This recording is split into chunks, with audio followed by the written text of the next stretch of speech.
So if you're a lady over 60, you may be wondering why you must start strength training. You may also be wondering, how do you even go about it? Well, today I'm going to show you exactly why women over 60 must start weight training. Plus, I'm going to give you a free 21-day strength plan that you can follow, which is joint friendly, doesn't involve lots of complicated equipment, so you can get started straight away without the confusion and the intimidation of a normal gym.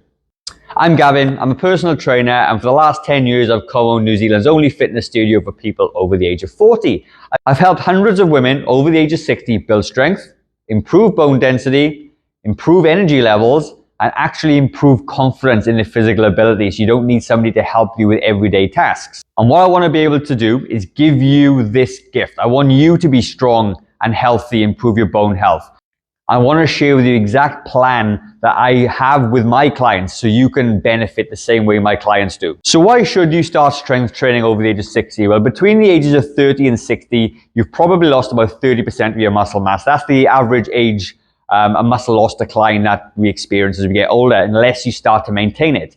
But many women feel that weight training is too hard, it's unsafe, they feel like they're not a good fit for a gym, but not lifting weights is far riskier for your health. And the good news is you don't even need heavy weights or a gym membership. You can do this stuff at home with very minimal equipment. There are 5 main reasons you must start weight training, okay? Number 1 is it combats osteoporosis. You may know somebody, okay, that's fallen over, broken a hip or a leg, and the actual consequences are life-changing, all right? But when you engage in a strength training program, you put resistance on your muscles and bones, you're gonna build your bone density and you're gonna reduce the fracture risk, which is a massive deal. Number 2, preserves muscle mass, sarcopenia. Sarcopenia is age-related muscle decline, and that's something that you don't want. You've already lost 30% of your muscle mass already. We need to replace it, okay? And the good news is you can do it in a very short space of time.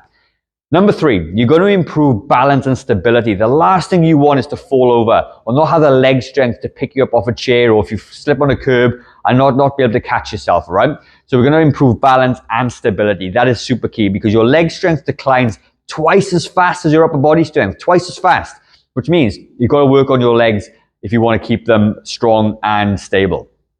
Number 4, boost your metabolism. You may be feeling that you can't lose weight like you used to, okay? And the thing of it is, muscle is an active tissue. Therefore, if you've got muscle on your body, you're going to burn more calories at rest. And think about it. If we know that you've lost 30% of your muscle mass in the last 30 years, then obviously there's going to be a huge reduction in the amount of calories that you burn on a daily basis, and your metabolism is slowed as part of that. But the good news is you can get that back just by adding a few extra kilos of muscle. And number 5, we're looking at enhances mental well-being, okay? It is proven time and time again that people and ladies that strength train, it reduces symptoms of depression, anxiety, and improves your mood and cognitive function. It keeps your brain strong as well. So there are 5 compelling reasons that you should start weight training. Now, as they say, the best time to do this was 20 years ago. The next best time is now. So what I'm going to do next, I'm going to take you through a series of exercises that's going to work every single muscle of the body, okay? You can do it with just a simple dumbbell. You don't need any special equipment, and most people can do this in their home as well. It's only going to take you about 30 minutes, and you're only going to have to do this about 3 times per week, all right? So it's a very low time commitment, but the benefits are massive. Like they said, people go, that might not be enough. Well, the thing of it is, if you're not doing anything right now, even once a week is better than nothing, okay? Just remember that. Something is always better than nothing. So the first exercise that we are going to do is a simple sit to stand exercise, okay? It's a very basic version of a squat. And you see people doing squats with barbells and stuff. This isn't what we're going to do. We're just going to strengthen your legs by getting you to stand up off a chair. So you can see from the side that my legs are about 90 degrees, okay? You don't want to go much below that. You may find this version too hard. So if that is, I'm going to give you a really cool tip to make it a little bit easier. But what you're going to do is you're going to have your feet about just open more than shoulder width apart, and your toes are going to be turned out a little bit like mine, okay? You're going to keep your chest up nice and tall. You're going to be your arms out in front of your body. If you find your arms are getting tired, cross the arms is totally fine. And what I want you to do, though, the reason I want your arms in front of your body is because this is going to help you get up. I want you to point to the corner of the room in front of you. And as you point to the corner of the room, you're going to roll forward, keeping the weight on the back of your heels and ankles, and you're going to stand up. You're going to count yourself 2 seconds. 1, 2, sit back down. And you're going to roll forward and come back up again. And when you come up a little bit faster, what you're actually doing is you're working on the muscle explosiveness of the muscles, the muscle velocity, if you like. And that's going to be a really good thing for you to do, because we actually lose power in our muscles as we get older. And when you slowly sit back down, what you're doing is you're increasing the time under tension, which is a fancy word meaning you put more stress on the muscle at the same time. And that's when you're going to build most of your strength. You're working on power standing up, and you're working on muscle strength as you go back down again. So from the side, what it looks like is just like this. Your arms in front of your body, stand up, and then slowly sit back down, all right? Stand up, and then slowly sit back down. Now, if you find that is too hard, or if you've got a bit of knee pain, what you're going to do, you're going to find a higher surface. I'll turn my seat that way, and now you can see that there's a big difference between the chair and the side. So I'm not going to sit down too much. It's a flimsy chair, right? But you've got different options. It's the same thing. Now you can see my legs are a little bit higher than 90. It's going to make this a little bit easier. And you're going to roll forward and do exactly the same thing. Stand up, sit back down, and stand back up. And it's the same principle that will apply. So that's your first exercise.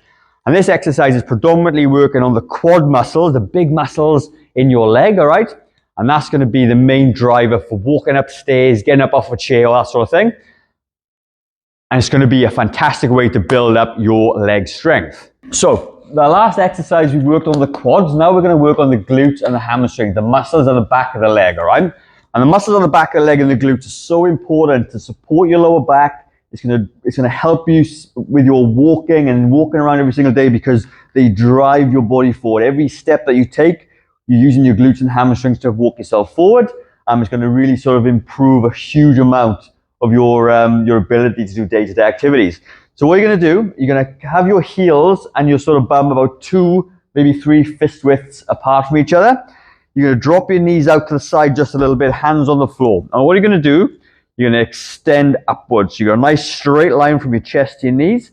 Slowly take it back down, and then push back up again. Like I say, work on the acceleration of the muscles, and then the slow part of the exercise on the way down, the eccentric it's called, okay? And that's where you build most of your muscle strength.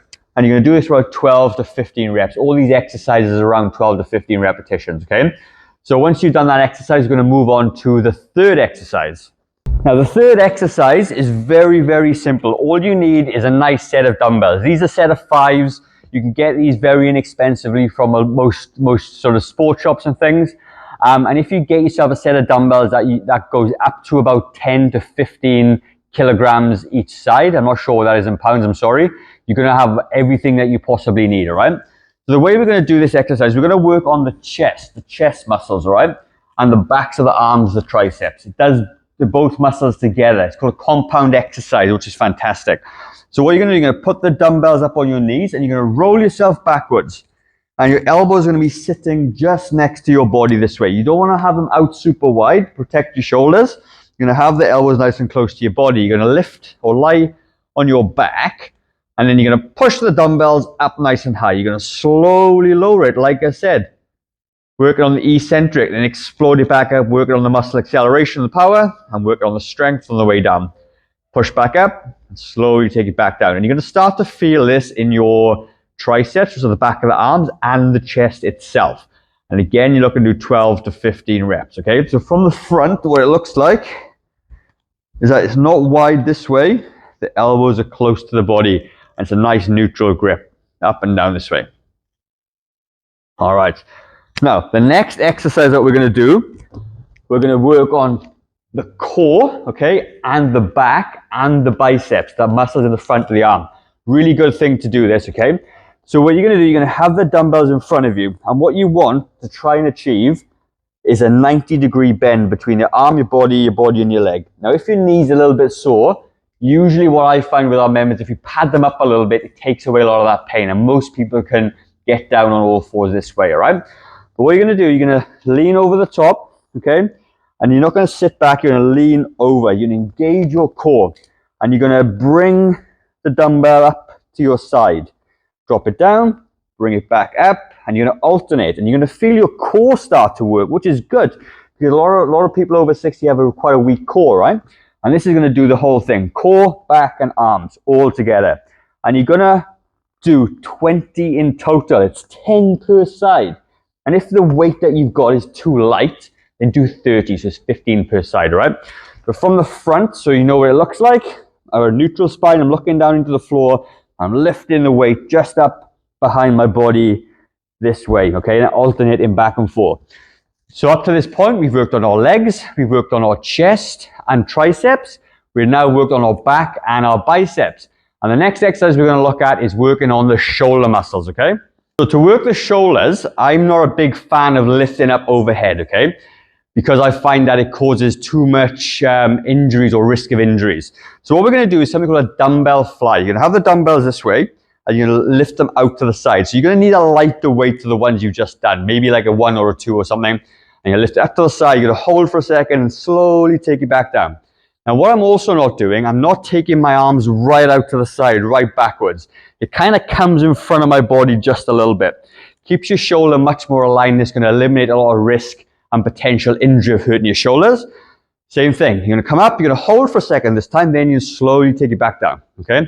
And it doesn't take long to start to feel a bit of a burn in those shoulders, so that's obviously a good thing, right? But you want to pick a weight that you can do 12 to 15 reps, where 15 is starting to get a little bit challenging. So then now we've covered all those muscles of the body. We've done pretty much everything. We've done our core, our legs, our arms, our chest, our shoulders, okay? And the next thing that we're going to do, a couple of extra called accessory exercises. We're going to work on the calves a little bit, okay? The calves and the front of the leg. The reason I do this at the end is that these are accessory exercises. The last thing you want to do is wear out those muscles first, because it's going to impact the squats and everything else that you do afterwards, right? So to do calf raises, very, very simple. You're just going to turn around, lean into the wall, and you're going to come up on your toes, hold it for a second, slowly take it back down, come up, and slowly take it back down. And then you're going to do 12 to 15. Then you're going to turn yourself over, lean into the wall, and you're just going to lift up your toes, drop your toes nicely back down again, and you're going to work on the muscles of that, of the leg.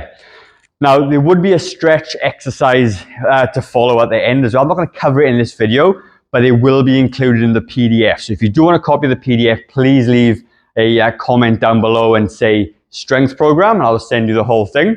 But that is ultimately going to be your whole strength-based training. Now, how many times a week should you do this? Like I said, about 3 times per week. A Monday, a Wednesday, a Friday maybe might be fantastic, but again, it could be any other day. Just make sure you have a rest in between, and maybe do a walk or get some cardio in, because that's super important as well.